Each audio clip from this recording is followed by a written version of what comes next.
Hello, everybody. Welcome to another episode of the Tiger Miner Report. As we're celebrating the last week of pretty much across the board right now, it's just Toledo's just left, and I'm Rogelio Castillo. Alongside me, I'll be solo this evening. So, really a quick 20-minute show. And so, if anybody who's watching us live, first and foremost, thank you. And you can find us on I Apple Podcasts, Spotify, wherever you listen to podcasts, and of course, you can find us on TigersMLReport.com. So coming up, we'll be summing up the season for Lakeland, for the Flying Tigers. We'll also be talking about the Erie today, what happened with Jackson Jobe and his man just being Jackson Jobe. So we can recap that. And also talk about a little bit of Gibson Long's start yesterday as the Tigers sweep the Angels for the first time in quite some time. What a series. And good evening to you, Tyler. And I also want to give a shout out to John for the hosting solo on Thursday.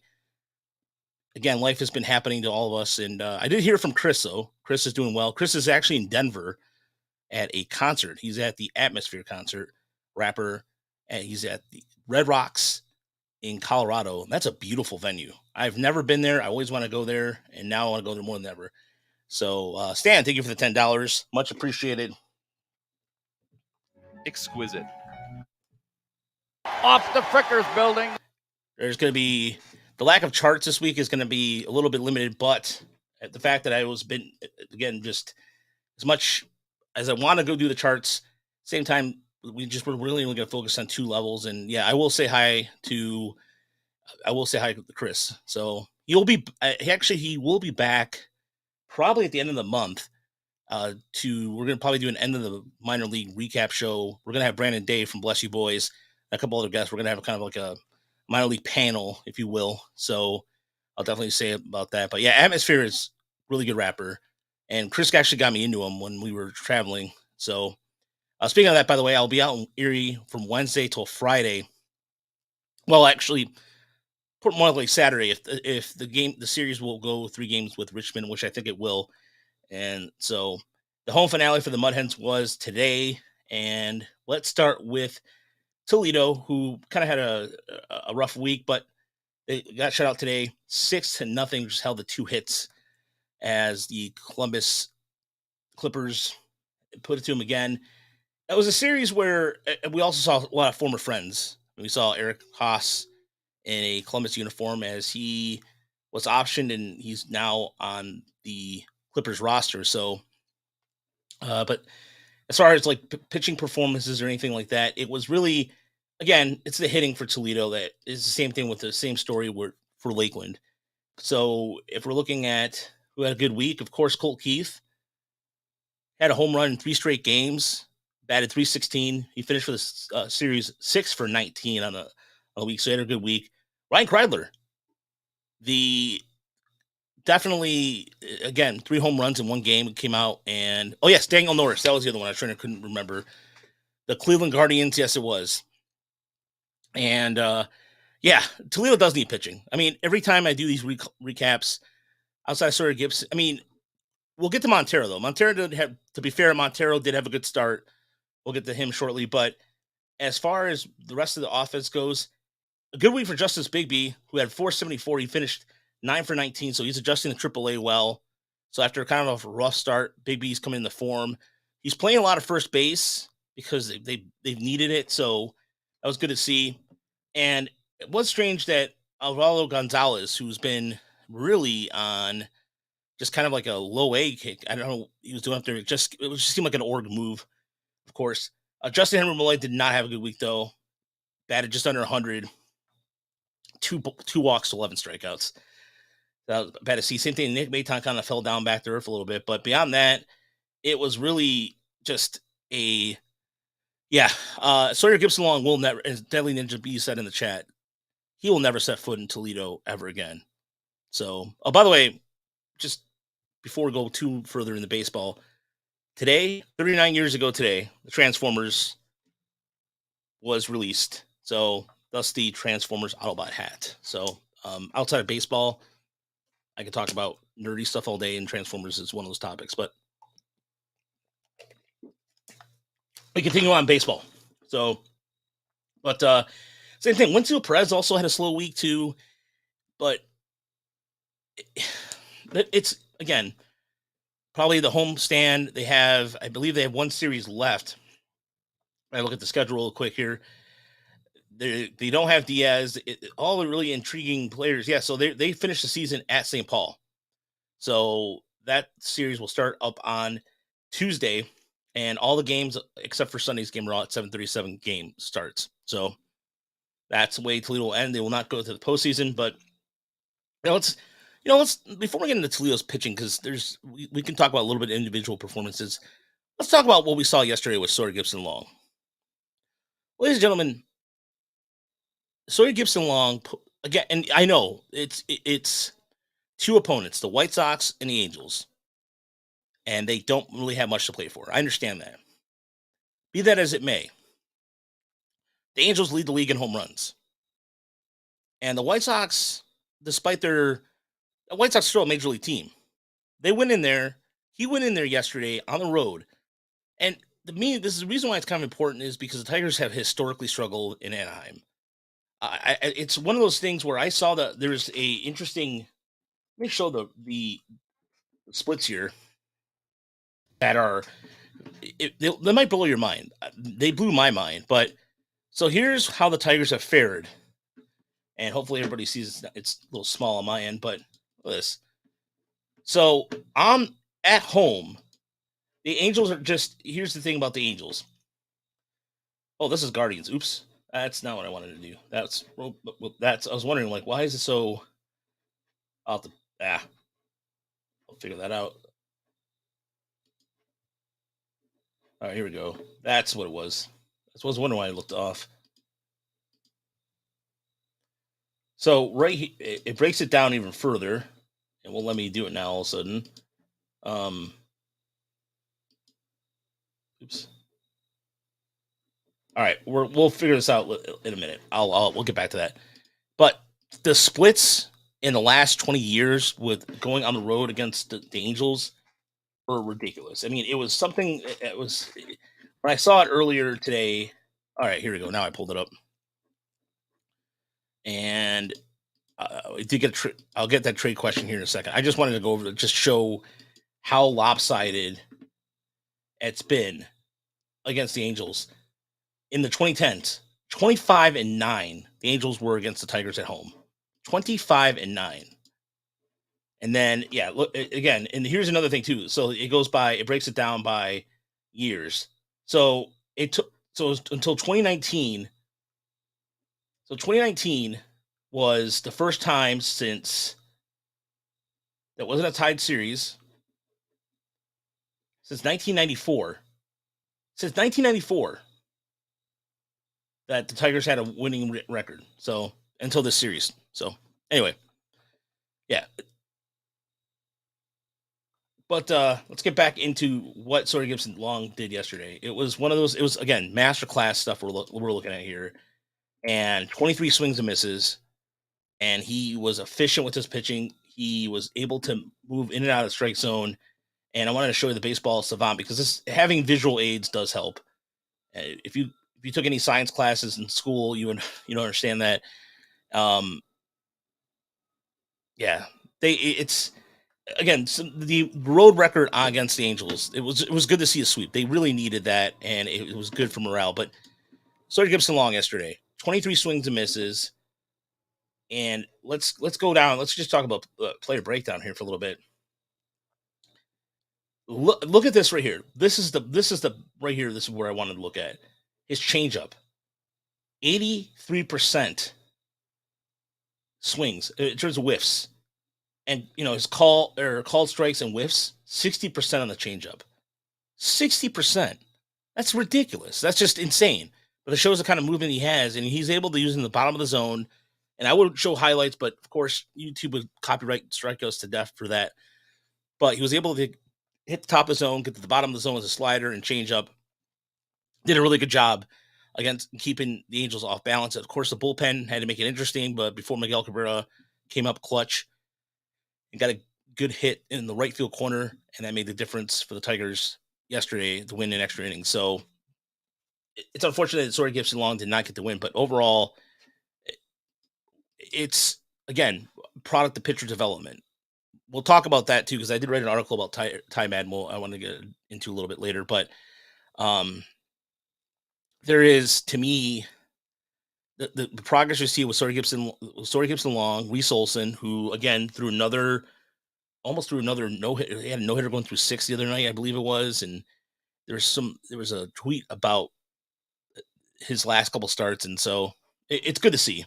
And if you're gonna end the season knowing that at least you have three or four guys to consider for your rotation next year that are not named Casey Mize or Matt Manning, that's a good thing to me. So Tyler wants to know what Tigers pitcher, majors or minors, do you think would most likely be in a trade for a bat? I right now I would probably have to venture if Kyler Montero. By the way, we'll talk about Kyler Montero in a second. Somebody like maybe like Kyler Montero who could be using the bullpen. He's also maybe him, but I again I think that I think they're going to be creative when it comes to a bat, but I don't think maybe they don't have to sacrifice a pitcher for it. Maybe they'll sacrifice somebody else. Maybe they'll sacrifice somebody that they have to make a 40-man decision on. It really depends on what teams are clamoring after, but right now it's really. I mean, if you're the Rockies, you're asking for anything. What three of their top prospects out all around the same time because do Tommy John surgery? What a joke. Anyway, but as far as like maybe I think maybe you probably maybe somebody like Hyder Montero would be an option. Spencer Turnbull is not going to be here, and I don't know what his situation is, but he's not going to offer you much. I'm sorry to say, just based off his stats in the minor leagues. If you can't get anybody out of your secondaries, it doesn't matter who you are, just because he threw no hitter or some of his past success. So, um, and then yeah, beyond that, I'm just looking. I'm just kind of taking a quick look here. Maybe a bullpen piece, maybe somebody like Brendan White, or maybe somebody that because you also think about it too. You get to about Ty Madden, you get to about Brent Hurdler. They have some depth coming up, but it really depends what the teams are asking for. I think Montero would makes a lot of sense because you can use him out of the bullpen or you use him as a starter. Personally, I wouldn't want the Tigers to trade him, but if they were, I think. I mean, Manning. If it wasn't for the injuries, I would say so. It would be a slam dunk situation, but it depends on if a team's gonna be patient with it.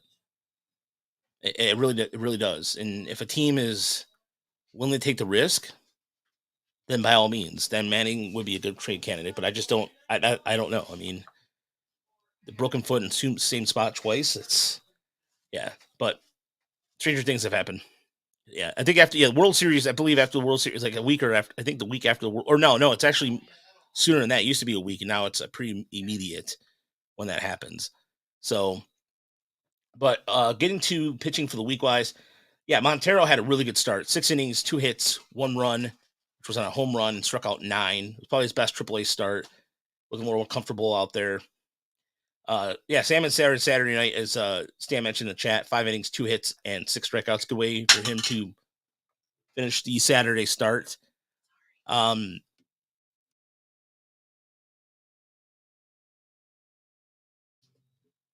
and then as far as the rest of the pitching performances down in AAA, uh, yeah, I don't know. I watched a little bit of Friday. I watched the Montero start. Other than that, there's really nobody that stands out there as far as pitching goes. So, but as they end the season, Toledo the way they use Toledo this year, I think should be worth a discussion, and I think we'll get into that next week when we have our panel because I've never it was no clear cut starter. I mean, when you look at when Reese Olson was called up, you look at Sawyer Gibson Long when it was called up, and the results were completely different. This is why you don't judge a box score. They both didn't have overwhelming ERAs. They didn't really in that regard, but the stuff was there, and so that's probably a lesson we learned about AAA this year. A quick lesson, really. So, but yeah, the as far as other arms that are down there that were on rehab assignment, Andrew Vasquez just threw a pair of innings, but allowed 3 hits, 1 run on 3 hits.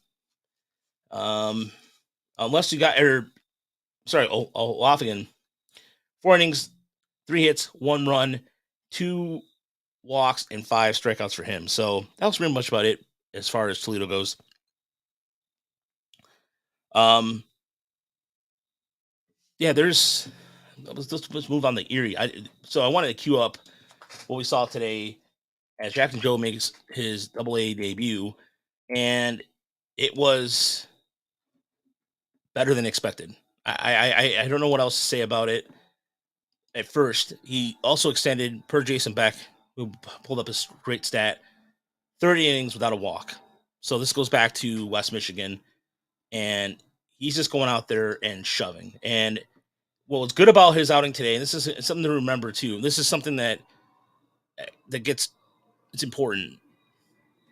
If you can get people out with your fastball and get swing and misses on your fastball in the zone with that kind of movement, then that's going to play up well. And I remember in the beginning of the year, we were all we had our doubts because coming off injury, but he looks like the best pitching prospect out there. I mean, I'm talking in general, and I'm not trying to be a homer about this, but if there's anybody else that stands out to you that you've watched a lot of minor league baseball, please let me know.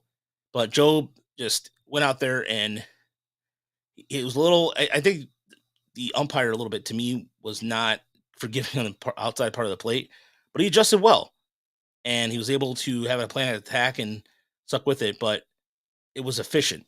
The outing was efficient. He really didn't give up. The balls he hit were he gave up her contact with two were all like kind of screamers down the right field corner. But beyond that, I think he limited well. The defense behind him today was he had an errant throw on a pickoff move, and yeah, see that was there's the error there, and then Trey Cruz made a couple errors behind him. So right there, see that was, to me okay. You can't tell me that wasn't a fastball, like or excuse me, that was not a strike. Um, let's go back to that for a second. That did a good job framing this too. Rodriguez, look at this. Yeah, I think that's yeah. And Richard in our chat said, looks like Job instead of Leiter looks good right now. Yeah, and I haven't watched Leiter pitch much. I'll be honest with you, but actually wouldn't mind doing a deep dive on him and seeing how they compare. But yeah, Job is. It was great to see. I mean, Richmond does have everything wrapped up, but this is a first start against a really good team, and they're going to see them again starting on Tuesday when the playoffs kick off in Game 1 in Richmond before they come home on Thursday for Game 2, the best of 3, and I think there's going to be 3 games, so we'll probably see the Seawolves play on Friday, and maybe who knows, maybe Erie comes in and sweeps them, and so that okay. I'm just so focused on the Tigers. I honestly, Richard, I have to start paying attention to other systems a little bit better too, though. But thank you that he has been hurt. Okay, that makes a lot of sense. But yeah. So here's look at this. Whoop. Yeah, that was not sure what happened there, but anyway, it happens. We're not all perfect, but no. Overall, Job did a really good job, and he was able to escape any serious trouble. But the walks again, the walk ratio, the strikeout ratio is insane, and yeah, you could build off that. And this is good for Erie too coming into the series against Richmond. They got Wilmer Flores who pitched on Saturday night, and he looked pretty good too. And we'll get to Flores to start on Saturday. And here's a good question here by Jim in our chat: Paul Skeens or Job? You can only take one. Who are you taking? I mean, I'm gonna take Job. I'm gonna take Job. I'm going to stick with Job. I saw Skeens pitch against Erie. He looked really good. Looked really good. He didn't look unfazed by being in Double A already. But I'm gonna take Job. Just because what the Tigers have been able to do to maximize their pitching development, and that's why. I'm not too familiar with. I know the Pirates do a decent job, but I saw with Rusney Contreras that there's kind of been progression or regression a little bit. But I've seen again. I'm not trying. Okay, there's a difference between being objective and, of course, seeing things for what they are. But You saw what sort of Gibson Long, you saw Reese Olson, Tigers development, and they've been working with Jobe. You can clearly see it. This is a guy who's much more aggressive in the strike zone than he was last year. Last year kind of nibbled a little bit, but this year he's pitching more in zone. He's got more confidence with the fastball, and that changeup is sick. So that's what I'm taking. Anybody else in the chat want to contribute to that? By all means, let me know. That's a good question there. But yeah, so we're gonna keep with Joe while um well, actually, let's just move on to the rest of what Erie did this week, as the offense has struggled a little bit since they've lost Bigby a little bit, but they've been able to. It's been pitching. It's really been a combination of good pitching and I would say normally good defense, but not. It wasn't the case today. But they've been able to the stability of the rotation. I think is a big part of why Erie is been so successful this year. You're talking both Madden and Hurdler with over 25 starts this year. If it wasn't for Flores getting hurt, you probably have that about the same amount too. And the additional Lyle Lockhart midseason with all the call ups was a pleasant surprise. It worked out well. And I think you have to tip the cap to the the development staff here for tinkering with. I mean, they had Sawyer Gibson Long at one point, and look where he's at now. And at the article I did today, I don't know if anybody caught it or not, but I did an article on Ty Madden, who has been pitching better as of late, and it was something I noticed that, and he was doing this earlier in the year, where he was bringing his head over his shoulder, his arms over his head, similar to what Garrett Hill was doing when he was winding up, and so it was inconsistent. He wasn't doing it consistently, but this was the first start where pretty much in his bullpen appearance on Thursday, he was doing it consistently. And so I noticed it was something that I ended up asking Gabe Alvarez about it, and it's helped him maintain balance. It's also in terms of velocity. And as far as his walks go, Tyler was asking about his walks. Over his last month, his K per nine is at 3.41. So he's cut it back a little bit from a 3.93 from before. It's where the strikeouts kind of jump up a little bit. So in his so we're going back from August 10th till his last appearance against Richmond, which is six games worth with 5 starts. His K per nine is 12.16, and he's got an ERA 2.43, and the batters are batting only 186 against them. Before that stretch from June to about August, he had a K per nine of 10.22, and batters were hitting 236 against him with the area of 3.15. Now, it's small, but the reason why is something that I got some data on it. His velocity has been higher in the last couple starts, around 97, 98 consistently, whereas before it was sitting around 94, 96, sometimes 95. So if there's something to be said about from what Gabe Alvarez has told me too as well, that the Seawolves were working on getting his arm angle straightened out, because he was coming up mid, now it's coming a little higher, almost over the top, and that has allowed them to have greater control and more balance when he comes off the mound too. And that's something that I really didn't notice it at first until somebody else also on the Seawolves mentioned that. So props to Tigers pitching development again. And Madden has put himself up really, really well heading into the postseason. So the walks, you still want to see them a little bit down, and you want to see some more efficient. I mean, we're going to be nitpicky here. Yes, you want the walks to go down, of course, and you want some, perhaps his innings are becoming little. His innings were a little long before, but over his last 4 or 5 starts, rather, he's been a lot more efficient. So the question is, what's his weakness? What does he have to do to get to the next level?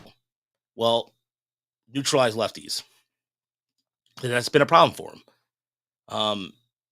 And that data right here over the last against lefties, they're hitting 264 against them.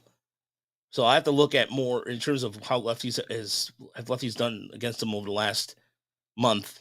And I'll do some more deep diving on that. But if you can get lefties out at a higher clip, then that'll work out well for him. That'll get him to the majors. So, but as far as rest of Erie goes for the week, let's go into we'll continue with the theme of pitching.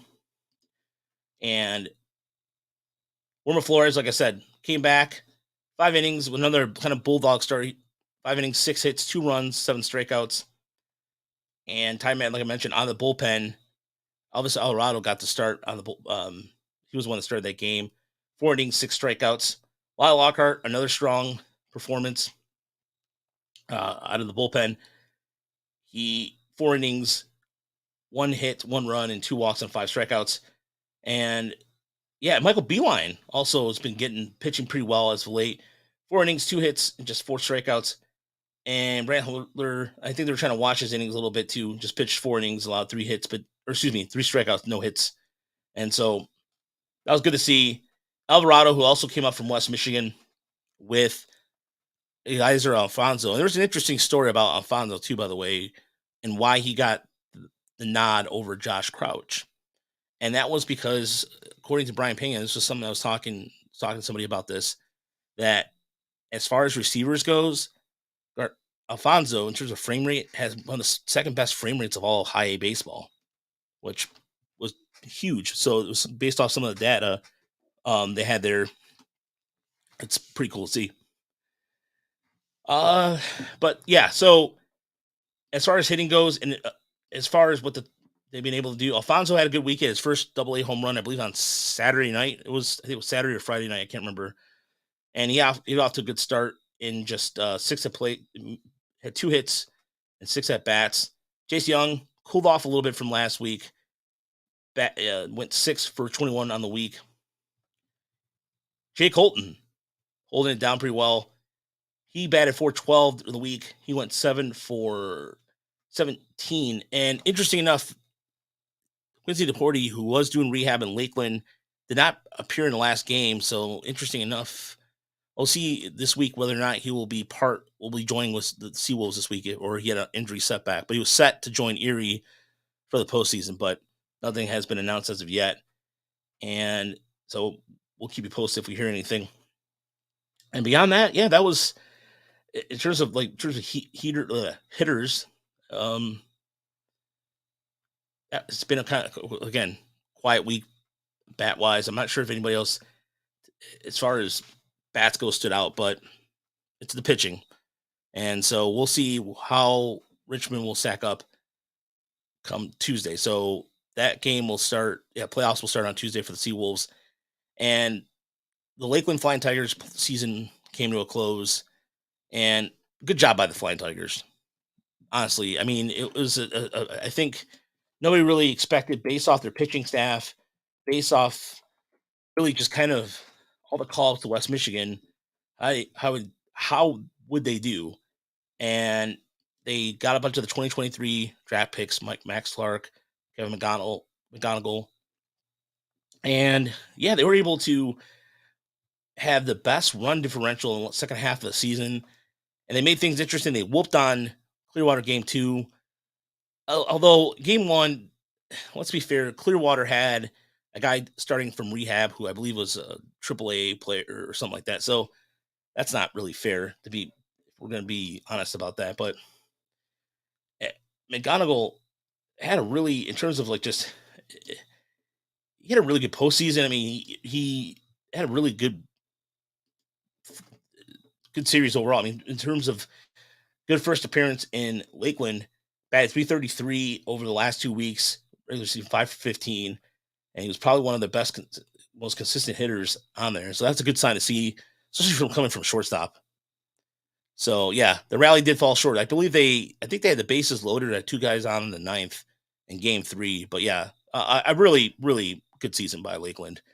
And the Flying Tigers look, in terms of some of their offensive players, look really well. Again, the pitching's where this is where it's going to be the problem, is that transition between low A and high A.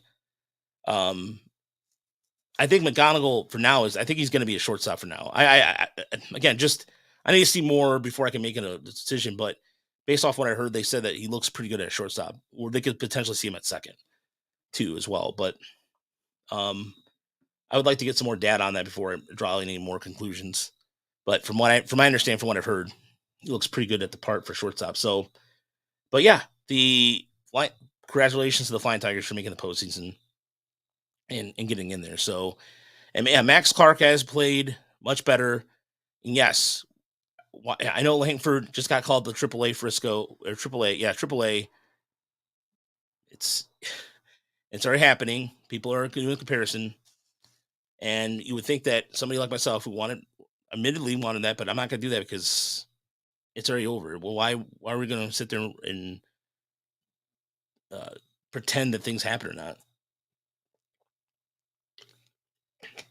The big what if game. Would have Langford been called to AAA Toledo right now? Who knows? Anyway, we're not going to do that right now. Max Clark did finish well, and it bodes well for the Tigers in the 2024. So, also, forgot to mention this, Carlos Pena and Wilkiel Hernandez finished 1 and 2 in the Midwest League ERA. So, congratulations to Pena, who won the ERA title for the Midwest League. So, good to see there. And there's going to be, when we do the big mega show next week, there's going to be a lot of questions about who's staying, who's going, Rule 5 stuff. So we'll get to all that next week. That's going to be a bigger show. But honestly, this has been, in terms of development this year, I'm working on an article on the state of the Tigers. I wanted to get the Madden out there first, but this is a kind of a multi-layer argument. So I think, yeah, and Daily Ninja B said it best. And that, and for as far as patience goes, the Clark pick shows Harris is even more patient than we thought, and it showed today. He even showed by the call ups, the lack of not bringing Keith up, and not bringing those kind of elements. Again, just it's even with the pitching. Well, look at Erie as an example. They kept that rotation together pretty much the entire year in Erie. Did Toledo suffer? Yes, it did suffer. But at the same time, as Harris mentioned to us, Toledo was guys that were going to be ready to go in the major leagues. A lot of it was roster fodder. I mean, Ashton, thinking about some of the pitchers that's come and go in rotation this year. There was a lot of bullpen guys and a lot of guys that were trying to see what they had with. But at this point right now, you could take solace in the fact that I think there's going to be more emphasis on winner and loss record is going to matter, of course. I mean, West Michigan was within a game of having 3 teams in the postseason, and that's progress. You want to have success breeds that kind of good vibe or good vibes. That's such a weird thing to say, but it's winning does breed good things to happen, whether it's just an attitude or an aura or whatever the case is. But if there's one thing that was very clear to me this year, it was the development of certain players. Well, there's pitching so far. I think the hitting still has some ways to go, but like you want to see Malloy, for example. Everybody's talking about calling Malloy, but then I just said he's back down batting under 100, and I understand that he does press the issue. But then again, the question is, if Harris says a few weeks ago that he wants to see him more in the outfield, but he's been playing him at third, it's kind of mixed messaging. So I understand that, yes, you want Keith Malloy. We're brought up because the Cats will bring the 40-man Stan in here. You are correct, Stan. But I also don't think they were ready in a sense of that, okay, maybe not Cole Keith, but they saw that it wasn't maybe defensively. Why was Malloy? Here's the question. If you're going to say Malloy needs more time in the outfield, but put him back at third, I don't know. I think there's still questions on whether or not they want to put him long-term at third or who's going to be there long-term at third. I mean, I look at a guy like Andrew Lipsius, who got the call up. They're probably seeing what they have with him and Parker Meadows. And this offseason, some of these guys that are on the cusp or were on the 40-man, like Winfield Perez is another example, they might not be in Detroit anymore. And I say that because if they might have to, I mean, they have to make room. I mean, obviously now there's some guys in the bullpen that not will may not be here next year. I have to slow down. 'Cause again, it's weird being by myself, but I think I'm getting used to it. Hopefully, I'm getting the hang of it. The Tigers, as far as those kind of guys, those guys are utility guys, the guys that can play multiple positions. There's teams out there who want that, and maybe maybe a team out there is coveting a prospect the Tigers have, and can see something they can do with it, and maybe them set them into a position. We'll see, but I don't expect this kind of bottleneck of players like that to be all there at once, and I think they're going to have to make a decision. So we'll see what happens. But another thing I saw this year, another outside the pitching element, was guys like Justice Bigby, and really kind of emerged as a. Again, I'm not gonna. Let's stop the. I know the Kerry Carpenter comp comes up because they're both 19 round draft picks. I think Justice Bigby made his own way because I mean, yes, he get some swing coach advice too, of course, but that's another tip of like that's the first real. I know I just said a few minutes ago it was more like pitching development was the thing that stood out. And yeah, we didn't see a lot of the hitting stuff, but in glimpses we did. We saw with Bigby. Rosa Campos was injured that finished the season, so unfortunately we didn't see him in the outfield that much, or excuse me, defensively he's kind of a liability in the outfield. He wasn't. There's times where his play out there, and then you kind of see, and then you see some aggression with Isaac Pacheco, where he struggled at the plate. But then guys like Dylan Dingler, I look at some of the advanced stats there. He's hitting right above average for exit velocity for AAA, and we know he can receive the ball well. He's a good catcher. The question is, can he avoid the outside part of the sliders outside and hit consistently? There's some progress there. Wenzel Perez was a good example of progress in a sense because he moved out of the outfield. And Eddie's Leonard, which I've not brought up at all. Eddie's Leonard. The Tigers got him for cash. This guy was on the Dodgers 40-man roster, and he came up to AAA after hitting in AA Tulsa. And this week, I forget about this. I mean, in terms of like, he came up, he hit 262 this week, but he's hit 7 home runs in AAA, and a lot of them were just not cheap shots either. There were some bombs. And now they have another guy who they can consider, they can move off of. And then I think that what Stop It said in chat makes a lot of sense. Make these players forced to call up if they show they will play well consistently. Competition breeds a certain kind of element. And so I think having Leonard, is he a long-term solution at shortstop? I think he's serviceable, but I don't really know what the Tigers are going to do there.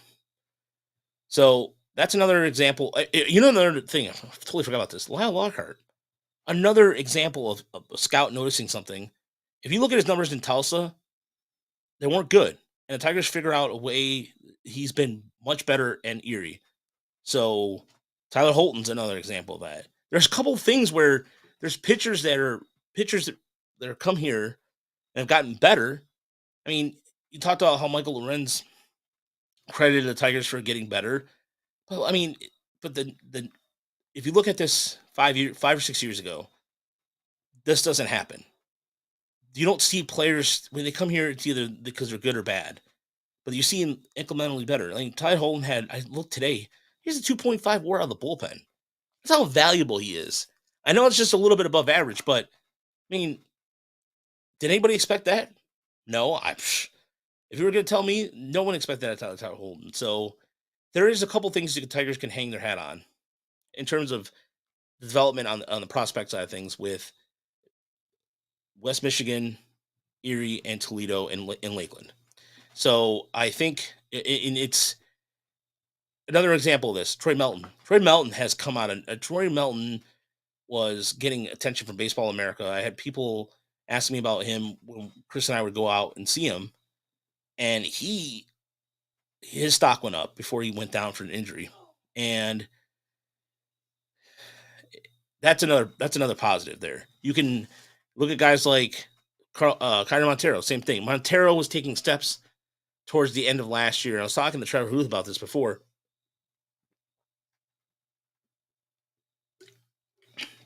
Excuse me, taking a Gatorade break there. I was talking to Trevor Huth about this late last year, and he's like, kind of pay attention to Montero a little bit, and talking Montero this year, and talking about again, he also was told to change his grips, and he did. He got better. Before, when we, like I said, Chris and I talked about this numerous times in the podcast. Before, they were just told, "Hey, do your thing, and go from there." Now they're getting specific instructions, and they should take notice for it. So those are some of the takeaways I've gotten for the last couple weeks here as the season comes to a close. And the Tiger fans, no matter how the Tiger season ends, there are some significant steps on the player development side of things. There's some huge strides in that department. So I'm doing like I said, I'm taking league averages and looking at how minor league teams did and how they fared as a whole. But yeah, Deadly Ninja Bees Tigers pitching lab is no longer a secret. Well, I mean, teams are gonna. I imagine the Rockies right now. Imagine a prospect in Rocky system right now. You're just like, oh man, what's my plan here? Oh, I go out there. I don't know. Three. Another thing too, I noticed they've been relatively healthy. I mean, Flores hurt his hamstring literally doing running a drill in the outfield. It wasn't anything drastic or anything. And at first, I know a lot of fans were wondering why the Tigers prospects were only going 4 innings. But look, I mean, look at the end result of it. We're still not sure what's going on with Melton's injury, but the Tiger system has relatively stayed not too in terms of injuries. It's not as severe as other systems are. So that's another product. That's another product of the Tigers development system there. So really, in heading into the last stretch here for Toledo, which I mean, again, next week will be the final week. We'll like I said, next week we'll probably there'll be a 4-part article breaking down every team, and I've started working on it a little bit, and we'll go over what the Tigers did above average, and we'll look more in the hitters too as well. So, but on that note, I think we covered everything. And so, if anybody else has any questions for the evening while watching us live on YouTube, first and foremost, thank you for tuning in. Let me know. And yeah, next week will be hopefully Chris will be back on the show, and we'll have Brandon Day of Bless You Boys, who's done the farm report religiously every day. So kudos to him. And we'll be talking to him about his thoughts on the farm system, what he's thought about the pitching lab. And I said, there's an article, go to tigersnlreport.com. I did an article on Ty Madden and noticing the highlighting of his arm is coming up more at a higher angle versus before. And I think that's helped him with the velocity here. So Big Baller says, really wish Lakeland could have pitched a little better and gotten the championship series. I'm with you too, Big Baller. And I think with Lakeland, it was what it was. They really didn't have too much of options when it came to pitching. Carlos Mercado, they had a couple of really young guys, but it's really a situation where I think this is where the Tigers, I think, are going to have the weakness right now, or they're going to have to see what they get. But Jaden Ham pitched really good, but I think low A was their weakness all year. I mean, outside of Melton and a few others, it really bullpen arms. It was like Trevor Michael had no business being in Lakeland, but he was just doing that as West Michigan was logjam. So, Tyler Parker says, really curious who Harris brings in as the GM. I am too. Somebody talked about maybe bringing in the Boston Red Sox GM Bloom, who was just let go. Although I don't know, John Henry, I got some thoughts on the Red Sox owner, and I really want to get into that right now. Jim wants to know Corbin Carroll or Riley Green, whoever can stay healthy on the field. So right now it'd be Corbin Carroll. I mean, and no, and there was a lot of some comments too about well, Riley Green should be diving. Okay, that you're telling him not to play his game. Should be more careful, absolutely, but also can't put him in bubble wrap. But just don't do what the Twins are doing. Hey, you know what? You're in a cortisone shot, Brian Buxton. We'll keep it going. So yeah, Paul Wilson will. Yeah, hopefully Paul Wilson comes out. He was shut down because of an injury, so hopefully we can see him in Lakeland next year pretty quick, or maybe he starts in West Michigan. Who knows? But yeah, Jaden Ham looked really good. From what little I saw of him, that was a good pick there by the Tigers so far. So on that note, yeah, please go to tigersmlreport.com and check out that Time Night article, and also check out an article by Colin, 5 pitchers to watch out for in 2024, and the state of the farm. Tigers, like I said, doing the Tiger 4-part series will hopefully Wednesday or Thursday, but I'll be live out in Erie starting on Thursday for the playoffs. I'm out there a day early so I can just get settled in. And I really appreciate it. Thank you, Jim, for that kind comment. I really appreciate that. Yeah, this was solo. I've been nervous about doing a solo show, like a true solo show, but again, with all you guys have been fantastic. It's been a great year for us. I really am grateful for you guys. Really, thank you. I don't get all teary eyed, but you guys have been really fantastic, and I really appreciate you guys coming and check this out every Sunday night and asking great questions and being such a great audience. So sorry. Thank you. I appreciate it. And yeah, we'll be back Sunday with Chris, and hopefully, fingers crossed, Chris. He did say hi to everybody today, so I did talk to him. Yeah, the view of Red Rocks was amazing. So we'll be back Sunday to wrap up the minor league season, wrap up the podcast. Hopefully, we'll do the tool series. I actually talked to him about that today, and hopefully, we'll get some of that done. Talk about it for a while, and yeah. So, oh yeah, and look, Scott Bentley. I actually am having lunch with Bentley Tuesday, so we're trying to further collaborate. Bentley and I talk each other 3 or 4 times a week, and Scott Bentley and I, it's like we're in sync about Lipsius. I mean, we've done. I think Bentley's been on the podcast between this and Tigers SRD, or excuse me, we did when it was used to be Tigers SRD and Woodward Sport and all the Arcanations. He's been on it 6 or 7 times. Scott Bentley and I, like, he's been on every studio show we did at Woodward. Love the dude.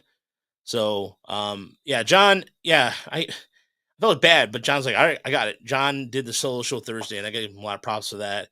He was able to handle it. So John is, yeah, he's a vital part of what we do on the Motor City Metrics side of things. And so, but yeah, we'll be back for that. Motor City Metrics probably will be doing a show maybe tomorrow or Thursday. We'll see. We'll have to talk to Uper. Hopefully he's on the mend.